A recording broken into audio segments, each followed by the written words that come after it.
We are faced with a whole load of craziness in the world right now. It's understandable that some are struggling to get to grips with it. Today we're here with Jake and we're going to ask, can our emotions be our superpower? Hi, I'm Curly Steve and we are searching for a greener room.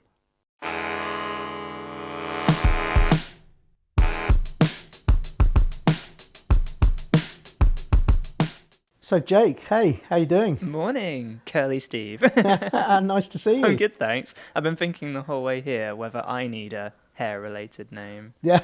or not. And I was trying to think. I've washed my hair today, and I was like, do I go, clean hair Jake or just floppy Jake? I don't know. Yeah, a while I ago need I that? had all my hair shaved off and everyone was like, what do we call you? Oh no! How long ago? How much growing is About this? about this long ago. So Jake, let's get down to it. Tell me about what you do. Why are you here today? Well, I'm here today. I guess I'm here today. I'm very passionate about helping people feel empowered. I think we face a massive challenge of the day, not really in awareness of things that are going on in the world and actions we can take to make a difference, but actually the step further for me is, the belief that we can make that difference if we take them. So having that sense of agency. So that's why I think I'm here today to try and help people discover that agency. Okay, so let's just rewind with that for a minute because we're sort of thinking about the negative side of things. I guess is the word eco anxiety, and eco anxiety to me, it sort of spells inaction, and it spells people not really knowing what they should do, disempowerment. What is eco anxiety? Yeah. Well, that's a really good place to start. So, how does the climate crisis and biodiversity loss make you feel? That's the first question to untap that question. So, how do they make you feel? That's a good question, isn't it? And actually, it makes me feel numb. Yeah. Yeah. Because I don't like to do anger. Yeah. I think if I could do anger, then I'd be angry. Yeah. But I feel numb because I quite often feel I don't know what to do, Yeah. to make it better. Yeah. Yeah. So numbness. Yeah, I completely resonate with what you say. Others may say things like, I feel very personally driven. I feel very motivated. I also feel, quite sad and quite scared. That whole plethora of feelings is what eco-anxiety is. It isn't just anxiety. It's the range of feelings that we have in response to the real big challenges that are going on. And it's worth saying that that those are entirely natural feelings and there's not a one-size-fits-all. It shows that you have a deep empathy and level of connection to what's going on around you. So eco-anxiety is that. It's the smoothie of emotions that we feel, from numbness to motivation and sadness and everything in between. And out of all of those feelings, which ones? We're talking here about turning your emotions into superpowers. Yeah. But which ones of those are the most numbing? Which ones are what am I trying to say here? What are people doing with eco anxiety? Is it making them do more to make the world better, or is it stopping them doing Yeah, things? it's a good question. I think people, from what I understand and my experience living through it and my training, learning about it, is people are often find themselves in two different states. So you're either in a state of actually what we term ecophobia, which is that numbness, that stuckness. You feel stuck. You feel unable to take action for whatever reason. You feel disempowered. So you feel like you're in that hole and can't really climb out. Some people feel like that, and then it's almost like a sliding scale, and pivoting into what we term eco-anxiety is where you recognize that those emotions often catalyze your actions. So a good place to start is often thinking about your climate catalyst. So it might be a moment in your life where you took action for climate, for biodiversity, for social action, for anything in relation to space. There'll be a grounding emotion you felt that powered you through to take action. So I try and think of ones that I have. We all have different stories, but there'll be times, there'll be a way you feel that pushed you through to that action. So that's the second way that these emotions can impact you, is actually in a very positive way. If you really connect to yourself and reflect on times of previous action, you can use them to help define your action going forward. Interesting. So eco action has a polar outcome. I think so. It's spectrum, yeah, and it's natural to go through waves. Like we think of it. I think it's easy for us to think very bipolarly. Is that a word? It is now. in two ways as human beings, like an all or nothing future scenario. You know, that's a great example when actually it's multifaceted and complicated, but emotionally as well, and action.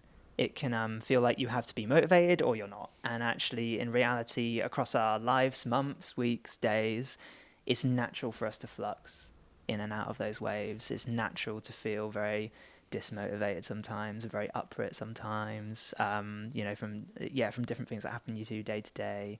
So it's okay also to accept that you might need a timeout for like an evening, a week, or whatever. And yeah, I've been there in, parts of my life. There's been times where I felt really motivated and connected to a cause, and I've been in touch with the emotions that I feel in that moment, and I feel very motivated and full of agency. And there's times where I really feel just really not wanting to talk to anyone, just binge watching TV at home, and like that acceptance of that's fine is also really important. Yeah, I think that's a really important thing for humans to recognise, is that sometimes locking yourself up in a dark room is actually okay. Yeah. And actually sometimes taking action is okay, and sometimes somewhere in between the two is okay. Yeah. And sometimes it's okay is a really good expression to just say to yourself, Definitely. isn't it? And yeah, like absolutely. that concept of like that imperfection, that imperfect activist is a great phrase that I love, that's been coined in some of the organizations that I volunteer and give time to. There's no perfect activist, imperfection is fine. We're only human. So I'm glad you brought that up, because perfectionism is a really difficult trait for people to take control of, isn't it? And and actually imperfection is a good place to recognise and to perform in. And so analysis paralysis, looking too far into what you can do and ending up doing nothing because of it. Yeah. What are your thoughts on that? Looking too much. Yeah, so almost like diving too much into an issue that you just become ever more overwhelmed, right? Is that kind of what you mean? Yeah. So, well, sort of trying to do everything perfectly. Yeah. And actually, perfect is almost totally. It's too far at the end. Yeah. To reach. I really resonate with that. Someone who just, I feel, deeply connected that this is the biggest issue of our time. Not only the crises we face, but the inaction people feel. That the lack of agency. So yeah, I definitely resonate with that. There's moments where I'm like, oh gosh, like it feels so insignificant unless I do all these different things. So yeah, I definitely resonate with that.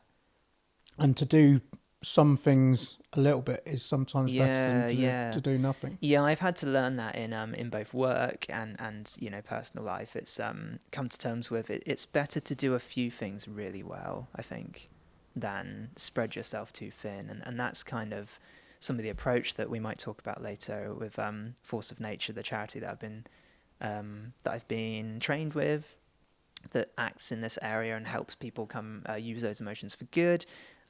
Choosing those one or two things that you're really passionate about, that you have that real uncomfortable stomach with, taking action in those two, making that your like flag that you fly, is perhaps more effective than spreading yourself all too thin.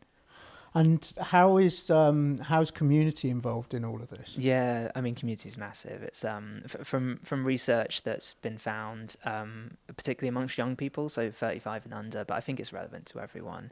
Is the two things that it comes down to when it comes to reasons for disempowerment and working through that is senses of community and defining what action looks like for you. So defining action, that might be reflective activities, that might be exploring stuff, and saying no to something, saying yes to some things. But community is really important. That connection to like-minded people who can, spur you on, make you feel like you're part of something bigger than yourself is so important. So having those people in your network and groups to be a part of is really, really important. And so how do people find those communities? Yeah, we live in such a fascinating time, don't we? Because the world is full of challenges, but also full of so many wonderful organizations that are working. I think something I always struggle with is I never want to reinvent the wheel. I feel like there's probably someone, a group somewhere that's working in a space, in a theme, a key thing relating to sustainability. So yeah, finding them is kind of, in a way, easier than ever. We have technology and online communities as well as in-person ones. So yeah, getting out, talking to people, discovering your local area in particular. We talk about a lot about acting locally, thinking globally. That's really important. I think being part of communities on different scales is really important. So you might have local organizations in your local area that you can find out about through just notice boards and asking people who've lived in town for ages. And you could have global communities or national ones, certainly, with big organizations like, things like Save the Children or Fair Trade or Extinction Rebellion. They have massive reach. So all it takes is a bit of research and a bit of connecting to people. And social media has made that so much easier nowadays, hasn't it? Totally. Yeah, absolutely. And there's so many great influencers out there as well. You can search for videos and themes, but also, there's a few really great positive influencers I follow who not only share information, but they share like communities as well. And I guess a lot of people are working in that space, like that. Your form of action might be what action looks like to you. Might be increasing the reach of an organization, and you're playing your part then in something. It might not have an inferred direct reduction in carbon emissions or energy, but you're actually reaching more people, which is what it's all about, really. Yeah, absolutely. I suppose one person doing one thing or 100 people doing 100 things is, makes a massive difference, doesn't it? Yeah, for sure. Absolutely. So so let's rewind to eco-anxiety. Yeah. If someone is feeling, in front of the headlights and stuck, what sort of things can they do to pull themselves out of it? Cool. Well, I will give a shout out to Force of Nature. Yeah, Force of Nature. Tell us a little bit about that. So Force of Nature is a CIC working at the interface between mental health and climate change. They've been leading in this space for several years. They're quite a young charity, so they're only about 5-6 years old, but they were set up in response to their founder and their team recognizing this dissonance between, they found 70% of young people worldwide in a study of 500 people said that their mental health was impacted by climate change, but only about 25% of them said they knew what to do about it. That's massive, isn't it? I know, they were stuck. So they made this community, and what they do, to cut long story short, is they offer lots of training programs. They offer an online community to be part of. And they have loads of resources. So everything I'm talking about today, I've only learned from, researching with them and doing training with them. So yeah, so big shout out to them. Do go check them out. Anyone can join as well. You don't have to just be a young person. But yeah, to come back to your question about what do people do, I think finding that community is really important. And when we think about that second point about defining what action looks like to you, breaking down those big, overwhelming concepts and themes into tangible steps. And the ways you might go about doing that, I think, are hooked on maybe 2 or 3 things. So the first thing is tapping into your why you're doing. We talked about it a bit earlier, didn't we? But your why you're doing something is almost more important than your what you're doing. So I might, for instance, interrail across Europe. I did it a couple of years ago. That's my what I did, but the why I did that is because I deeply believe we need to cut our flying, and I feel very kind of proud to do that, and I want to see the scenery and stuff like that. So connecting to your why, something is really important to you, taps into that emotional response and gets you in tune with your emotions a bit more, which can help you in the future as well. So that's your why. And then I think the other couple are reflective activities are really important. We mentioned it earlier, but thinking back to times where you've taken action, where you've felt good about something, where you've seen something through, where you've connected with community, thinking back to how you felt in that moment, and building from that is really, really important. And reflection might also be that slight emotional response too. So reflecting on what works for you, what sort of coping mechanisms you have, what passions you have, what problems you have. That's all in that reflective area. And then finally, it's visualization. So the power of visualization is really important and really, really powerful. So visualization is thinking, it's helping us understand what a better future looks like. Because if we don't have a place to aim towards, we'll never be able to truly work back from it. So it's very easy in today's world to think about all the bad things that could happen, but it's a multifaceted issue, and it's not an all or nothing scenario. The future could look very different, and visualization activities of, what could my local town look like in 10 years time, 20 years time? What does a future look like where a problem I really care about has been solved? And what are the steps that we need to take to work back from that point? So finding that guiding compass is really, really important. I like that. And that's sort of big picture stuff, isn't it? Yeah. How about the small picture where you're just feeling rotten? Yeah. But is eco anxiety the same as normal anxiety? Yeah. Is breathing help? Does Yeah. yoga help? Does exercise? Does eating well? Yeah. Does all the usual sort of things? Does that help? I think it varies depending on the person. So for me recently, when I've been feeling quite overwhelmed and lack of motivation, I've felt quite sort of insular. I kind of like just taking myself for a walk in the woods. I love trees. I love woodlands. Nature, So every time. Of course. Yeah, we chatted a bit at the beginning. So nature is really important. Connecting to nature is so important. We're nature-based creatures. So connecting to those places that matter to you is really important. But it will vary depending on the person. But I think, all the things you mentioned, breathing, meditative stuff, is really important when you're feeling overwhelmed. But it will look different for each person. So that's kind of a personal journey, really, finding your coping mechanisms, your happy places. It might be things like journaling. It might be sort of mapping out things. It might be that you need to join some sort of support group to help tease out some of this stuff. So, it looks quite different. I don't really have a one-size-fits-all answer for it. And that's so you said earlier about the it being sort of an under 35-year-old thing. Is that right? Or I mean, because I'm in my 50s now, unfortunately. And I guess I have an amount of eco anxiety. But where's the land lie with this? Is it people being born into a world where they're worried, or because there's always been worry. There's always been things going on that aren't great. Whether it be war, whether it be politics, whether it be, I could give you a whole list. But is it any worse now than it was?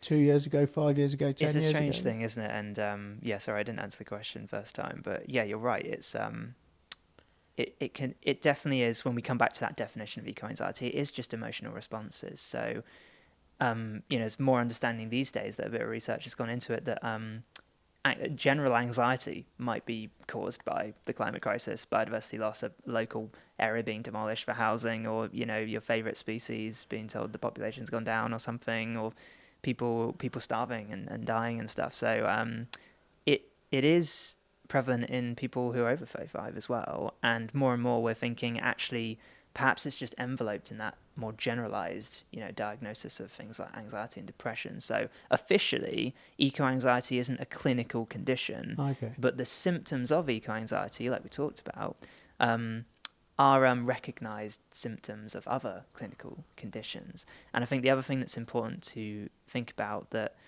has only really come out in my life personally and through the training I've done and conversation I've had is those emotional responses might vary depending on your upbringing and your place you find yourself in the world. So the global north, where we're speaking from at the moment, versus the global south, for instance. Someone in the global south might be living on the front lines of climate change and biodiversity loss and seeing, freak weather events and affecting their day-to-day food supplies and housing conditions.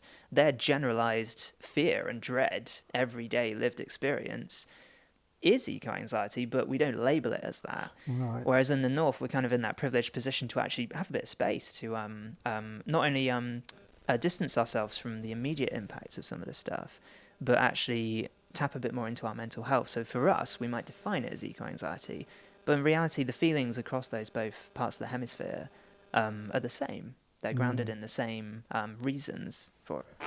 Solve is an SEO and web design agency that builds high quality, sustainable websites and strategies to help businesses grow online.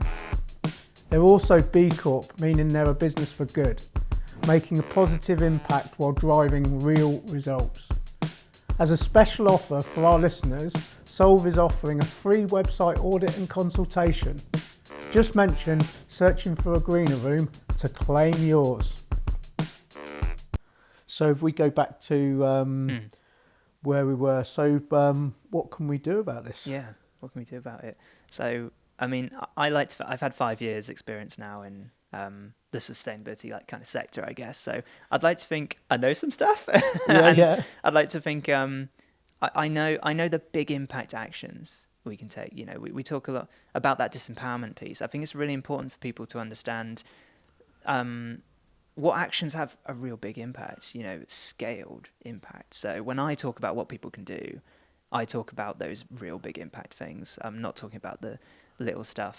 I'm talking about, the things that will hopefully bring you the most sense of empowerment because they have big impact stuff. So the sort of things I like to talk about is, you know, thinking about your day-to-day personal life. Dietary change is a really big one. So we have 3 choices a day of what we put on our plates, and there's so much opportunity with the food and drink that we put on our plates. There's so much that goes into food production, and there's so many things like everything from packaging to locality, seasonality. All those different facets are all really important, but the core crux of it, from my opinion, especially in a Western world country, is what the actual items are on our plate. And that comes down to animal agriculture and plant-based diets. So shifting to plant-based diets has been shown in research to require 75% less land, have 75% less impact on things like water pollution and carbon emissions. So choosing plant-based products to eat every day really has a transformative potential, and that will cascade down the industrial chains and all that sort of thing.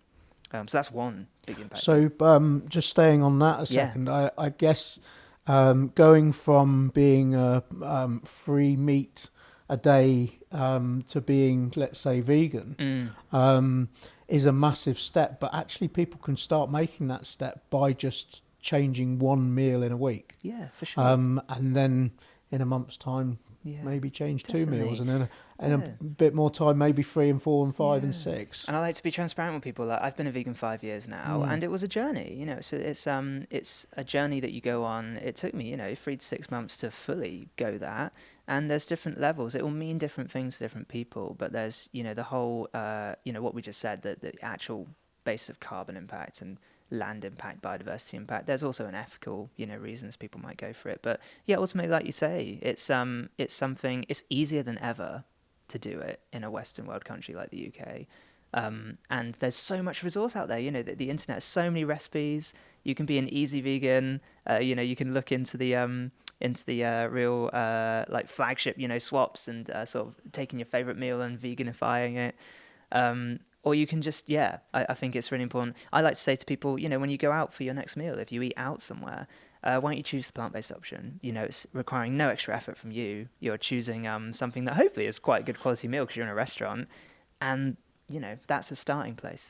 It interests me, people who flatly deny that that's an option. And almost get angry that they're being denied their meat or whatever. And it is a massive impact on the planet, isn't it? It's the one of the sole reasons that we've lost lots of our forests on the planet, or wooded areas. And I like making it simple for people. In my head, how it works is, let's take the milk we drink. So cow's milk versus something like oat milk. to put simply, hopefully to help with your podcast, but oat milk requires a certain amount of land to grow those oats. You might have a few inputs like feed and stuff like that. If it's non-organic, you might have things like pesticides, and that's grown and that's milled and that's made into oat milk. And then as soon as you have an animal, a creature in that, you're having to grow those crops initially first and have an equal, perhaps more greater sum of land to rear the animals. So you've instantly got that doubling of like input. So it makes complete sense. It's not even double, is it? It's more than double. It's more than double. So yeah, I don't have the stats in my head, but I think of global carbon emissions. It's animal agriculture is responsible for something around 20-25%. Yeah, that's what it's about. That's massive. Yeah, it's massive. Okay. Something like that. Have to double check the stats. Yeah. But so trust me, it's around there. Yeah, Yeah. So yeah, it's easier than ever, and it's something we can do everyday life. We talk about things we might do as a one-off. Might take the train rather than fly across to somewhere in Europe. But this is every day. This is like really, really, really important. Really important. Really important. What else? What else? I'm trying to remember my list. I was trying to like build up something. Well, we had protests. We've been talking about protests, haven't we? So we'll talk about protests. So I think it's really important for us to also act at scales. We've just talked about our personal life, but we need to be part of things that are bigger than ourselves as well. So that might be getting involved in your local community, joining an interest group, having that action and impact that's greater than the sum of your parts. But also I think it's really important for us to recognise that I think a lot of the reason people feel disempowered is because we don't think our leaders are looking after us. We don't feel like they're doing our job. There's a lot of people that feel really hopeless about it, and we don't feel like we can properly impact things. And we look across, recent history and larger history. Recent history, writing a letter to your MP doesn't make a difference. Gathering a group of signatures doesn't really make a difference. What makes a difference is taking collective non-violent direct action. And we look across more recent history in the 20th century and the 19th century, big transformative changes in society to match the needs of that time were led by people in non-violent direct action groups. So people like Martin Luther King and the suffragettes movement, people took disruptive action and brought about change. And that's what we need to do now as well. So protesting, taking the message to our leaders in places like London, maybe even your local council as well, getting people, bodies on the line. And there's multiple ways you can be part of protest movements. It's easy to think of, I've done a whole range of things, but it's easy to think about the person who might sit in the road and block traffic. But also for each person who does that, there's 10 people behind that doing, social media, organisation, running a house and cooking for people, doing outreach and events. So the ways you can get involved in movements, like Greenpeace, like Extinction Rebellion, Just Stop Oil, even things like the Captain Paul Watson Foundation. There's loads of them, but there's loads of ways you can get involved. And I think it's really important for us to recognise we have that. We live in a country where we have that democratic freedom. More so than others across the world, and we have a responsibility there to hold people account to that. And where we think things aren't working, we should stand up for ourselves and do something about it. So tell me the protest that you've done that's made the biggest amount of difference. I mean, really topical is the most recent one. So, I'd say I'd call attention to two. So, October 2023. I went and took action with Just Stop Oil in London. So Just Stop Oil at the time were campaigning for no new oil and gas extraction, basically, from the UK government. There's so much science behind it. Go to a welcome talk. You'll hear all about it. I won't be able to spiel it out here, but it's just incompatible with global warming thresholds to continue drilling new oil and gas. So we need to stop that. And we've got about 5 to 8 years of current supply of oil to transition us to that point. So that's what the demand was, and we took action in October 2023 in London, and we decided to try and overwhelm the police to send a message to the government that we're not okay with that. So the way we were overwhelming the police was getting as many people arrested as possible. So for the first time in October 2023, I sat in a road and I got arrested for the first time and spent 13 hours in a jail cell. I was on the road for 3 minutes. I was arrested after 3 minutes. It was very overwhelming and underwhelming at the same time. And what you asked, what we've seen from the repercussions of that, I believe, the new Labour government committed in the last manifesto to no new oil and gas. 5 years ago, when Just Stop Oil wasn't around, that wouldn't have been a thing. What were you actually arrested for? So officially, so this is also the thing about protesters. Our rights as people in the UK are being eroded. So it's really the government and big lobbyists from big industries that are doing bad things have put loads of new laws and enforcements in place. So I think my official arrestable thing was this relatively new one, which is really draconian, really, really bad.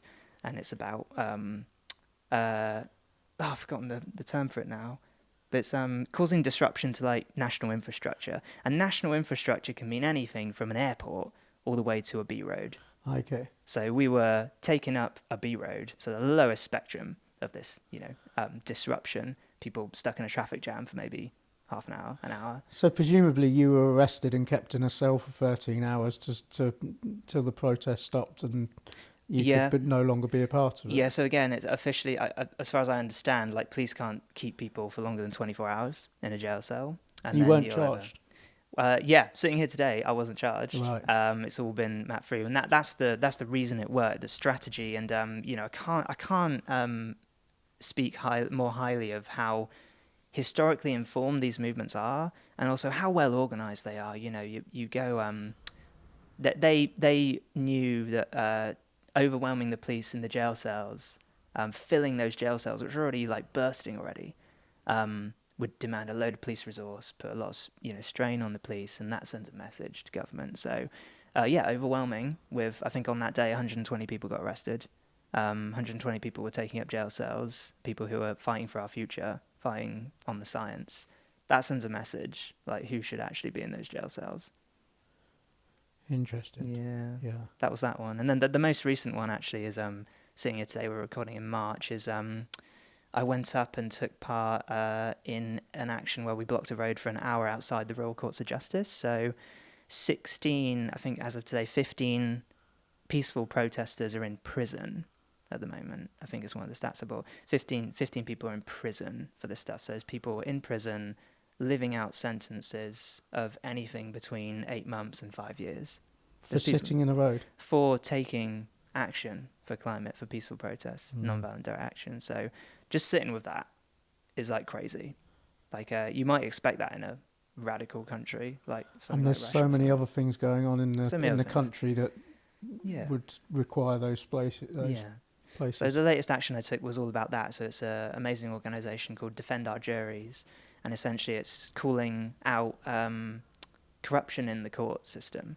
So the fact this has implications for whatever you deem important to you, because the rights of peaceful protest are being eroded in this country. So 1,000 people went up on the day of a court hearing to try and appeal these sentences that people have been given, to shorten them. So that was happening in the court, and we went up and blocked a road. 1,000 people sat in the road for 1 hour. There were no arrests. I think there was one for someone who'd done some previous action, but no arrests. It was just pure people power in this road in the centre of London on the Strand, silently sitting in a road with placards calling out this injustice. And we fast forward to now in March. We just heard last Friday that I think 5 of those 16 sentences have been shortened as a result. 10 of them haven't, but 5 of them have, which I think, personally, without that action, wouldn't have happened. Good work. Thanks very much. Thank you. Yeah, wow. Wow. Yeah, so I think, I think you only, personally experiencing those things, the no new oil and gas that we find ourselves in with this new Labour government, and the fact that 5 of those 16 have got reduced sentences is progress. And I don't think it would have happened without a lot of people getting up and shouting about it. Or sitting quietly about it. Yeah. Okay. So tell me, you talk about finances. That was the next one on your list. Yeah, so like I say, coming back to that, these are what I feel big impact things for you, the listener. Actions with the biggest impact. So getting out and protesting, changing your diet. Banking and finance. I think about eight. I think there's an amazing organisation that's about to close. Actually, it's sad. It's a charity called Make My Money Matter. So I think they'll probably have a holding page or something. So check out them, and also another one called Switch It Green. But they work in this space of where our money is stored. We use banks day to day, and we might have pensions if we're with an employer, or we might have a private pension. And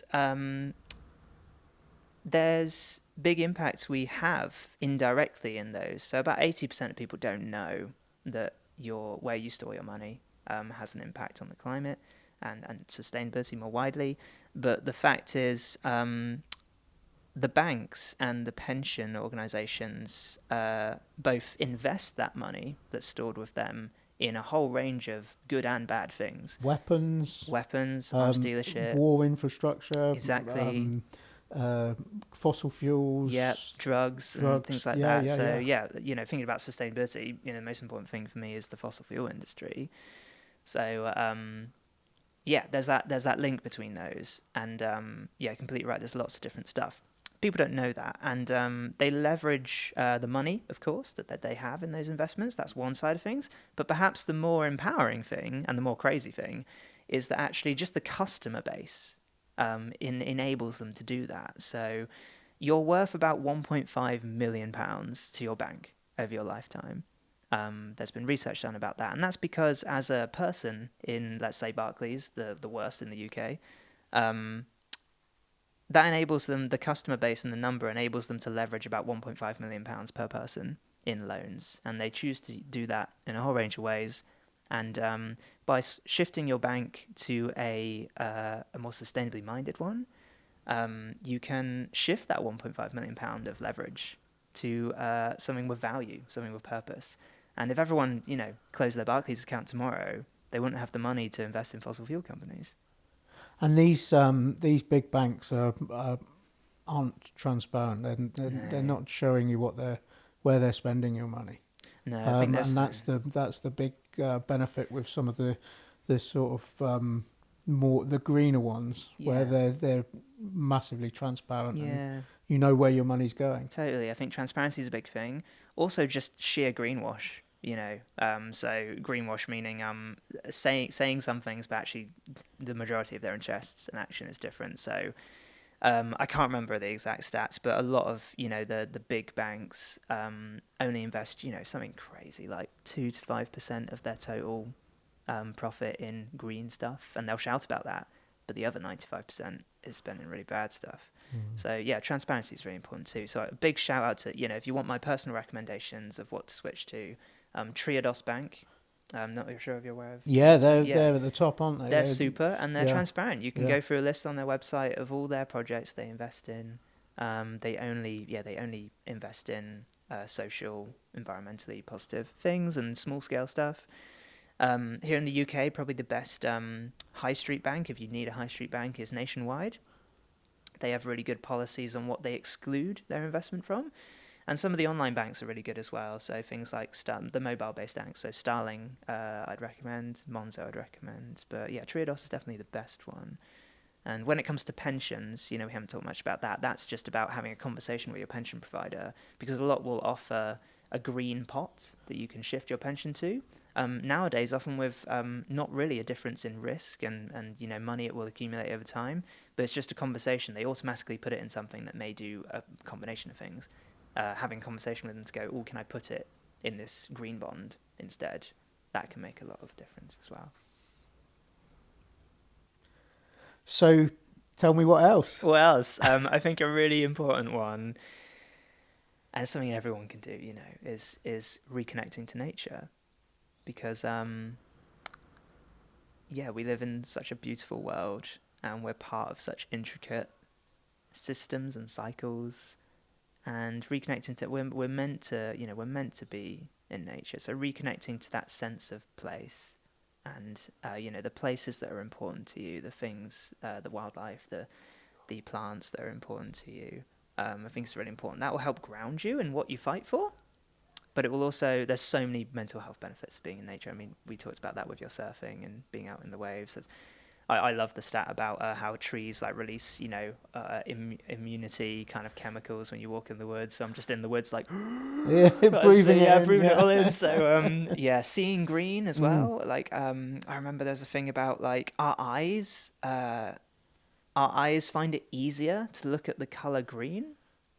So we have like less, tension and stress. So when you're walking in or if you're walking in this room with all the green plants, like you feel at ease, you feel less stress. You mean in the jungle? In the jungle, Yeah. yeah. Is this called the jungle? Yeah. This is the jungle. This is the jungle, yeah. Thank you, jungle. Big shout out. So yeah, all those sort of things. Yeah. So just being in natural spaces has lots of mental health benefits, but also reconnecting to those places that matter to you will help ground you in action. Yeah. I love the phrase, nature is responsible. Nice. Nature is responsible for me. Nature is responsible for my physical health because I do a lot of walking, I do a lot of surfing, I do a lot of climbing hills. It's responsible for my mental health. If ever I'm feeling like I need to sort my head out, I'm straight out into the woods or into the ocean. It's responsible for what goes on my plate. Yeah. It's responsible for what clothes I wear. Yeah. It's responsible for pretty much everything that's good in my life. Nature is responsible. That's lovely. That's a really nice metaphor. And I can't. I go back to my grandparents as farmers. Saying that we were custodians of the land and looking after it for our future generations. Yeah. And that's something that I think. When we think of how we can look after nature, we need to think of how we can do it naturally without thinking about it. Rather than taking action to look after nature, we should just be doing it intuitively. Totally. So that leads me nicely on to contradiction. Nice. And we talked earlier about imperfection and how being perfect isn't, well, it's not possible. No, it's impossible. It is. And so we've all got contradictions in our world.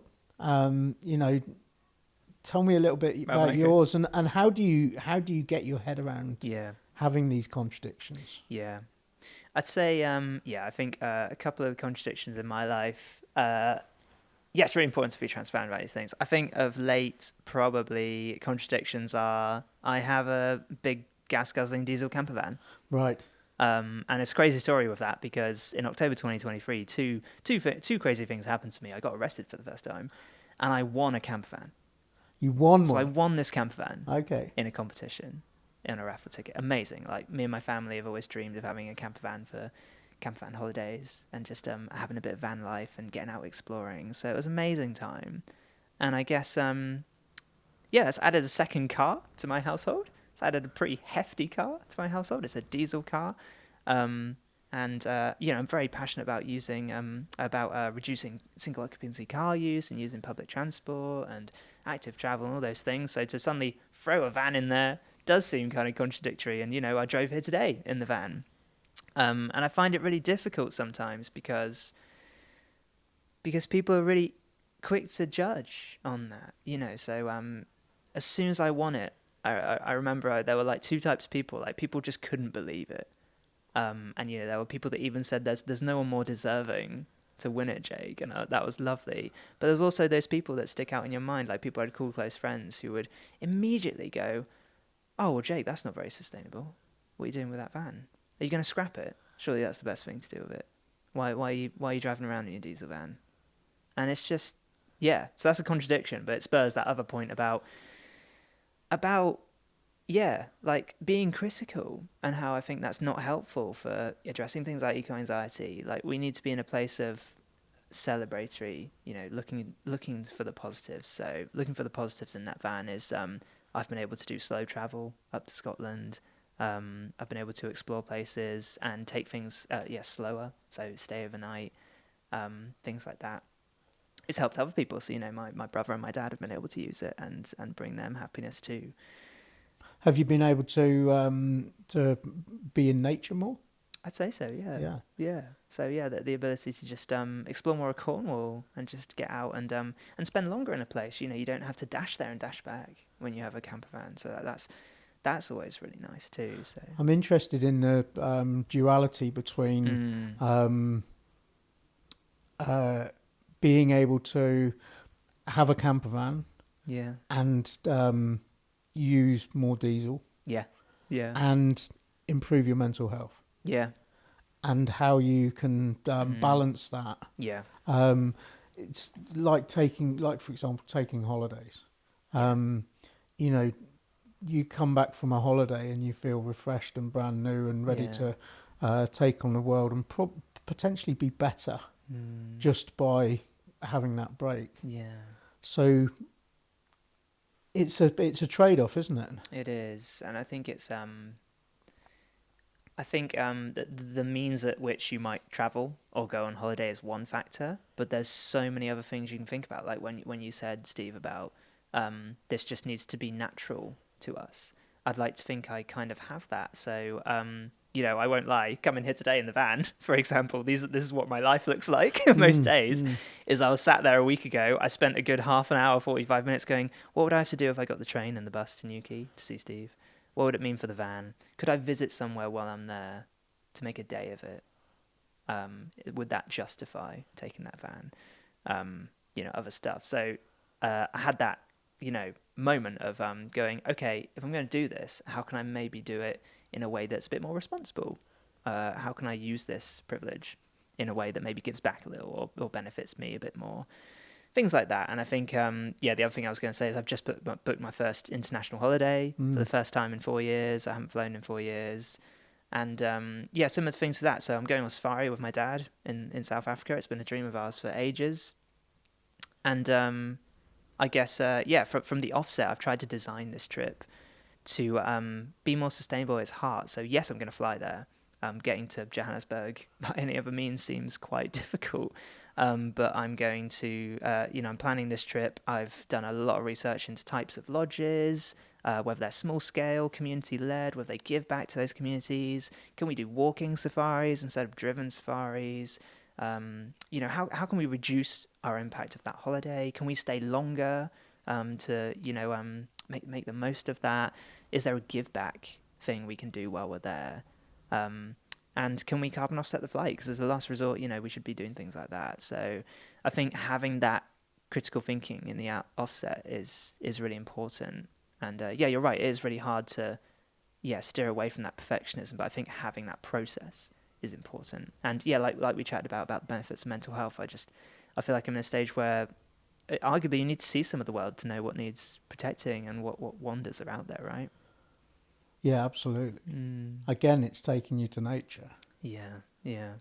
Nature's responsible. It is, yeah. So it's a nature holiday, isn't it? And I think I wouldn't fly if it were any other way in terms of I wouldn't just go for a city break and fly there. I'd go for nature to see some of these amazing habitats, like congregation of the most beautiful wildlife in the world. Which I'm sure that will enthuse you further into your sustainability career. Yeah, I'd hope so. And I think for me, it's come at a time where I feel like in a period of flux and change in my life, where I might want to pursue some different things. I'm sort of maybe lacking a bit of my focus on what really drives me, and I'm looking back to nature for it because I'm a zoologist by trade. I'm in this for the natural world. And for the last 5 years, it's been predominantly desk-based stuff and people-based stuff, quite material. I'm kind of I really am looking forward to go to just get a sense of perspective and get a sense of inspiration, for what might come next in the next 5 years of my life. Yeah, absolutely. Yeah. Contradiction. Big contradiction. Yeah. Yeah. But we got to be honest and open about these things. And Yeah. I think the process of how we come to those decisions and make it everyday conversation and could inspire people. So this brings me to a question which I like to ask everybody is what can we do today? Yeah. What single thing can we do today? Love that. To make a better tomorrow? What single thing can we do today? Well, I think I've given a lot of things you could do, but I think the crux of it is, for me, coming back to sitting with those feelings. That could be in reaction to things you see in the news, things you see in your local place, stuff we've talked about today. Just really make space for, okay, how am I feeling in response to that? And why am I feeling that way? coming back to that why. Because if we do that, you'll help unlock those real core drivers, and that will help you dictate what action you take, dictate what change you make in the world. And it's really important for us to ground ourselves, I think, in that. So that could be by yourself, could be quite reflective, could be with the help of others. But I think, making space and normalizing the need to, detox and get in touch with yourself is what I'd recommend people do. Love it. Jake, thank you very much for coming on today. You're welcome. And that has brought me slightly closer to searching for my greener room. Hey, nice. That's good. I'm glad. Thank you so much for having me. Once again, thank you very much. Thank Take it you. easy. Have a lovely day. Thank you. That's it for this episode of Searching for a Greener Room. We'd love to hear your thoughts. Let us know what you think, who you'd like to hear from, any topics you want us to cover. Drop us a comment. Don't forget to like and subscribe.